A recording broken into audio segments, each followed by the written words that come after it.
Në gjykatën e posaçme, kundër korrupsionit dhe krimit të organizuar, u zhvillua seanca e parë e themelit për kryetarin e Bashkisë Tropoj, Rex Byberi, dhe zëvendëskryetarin Abedin Kërnaja, të cilët do të gjykohen me procedurë të zakonshme.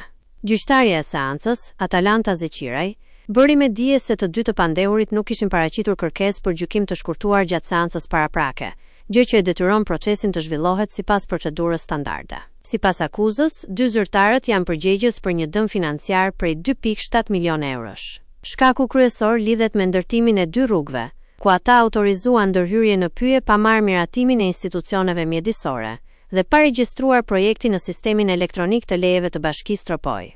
Veprimet e tyre konsiderohen shkelje të rëndë të detyrës zyrtare dhe të procedurave ligjore, duke krijuar pasoja serioze për fondet publike. Prokurori i strukturës së posaçme kundër korrupsionit dhe krimit të organizuar, Elvin Gokaj, lexoi kërkesën për gjykim dhe propozoi thirrjen e 10 dëshmitarëve për të siguruar një vlerësim të plotë të ngjarjes.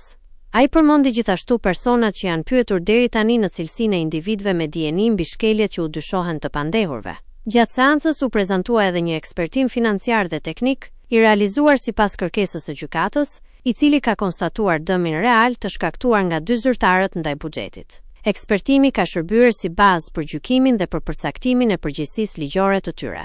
Seanca e radhës do të caktoj datat për dëshminë e dëshmitarëve dhe vijimin e shqyrtimit të plotë të çështjes, ndërsa hetimet do të fokusohen edhe mbi ndikimin që veprimet e dy zyrtarëve kanë pasur mbi mjedisin dhe administrimin e resurseve publike.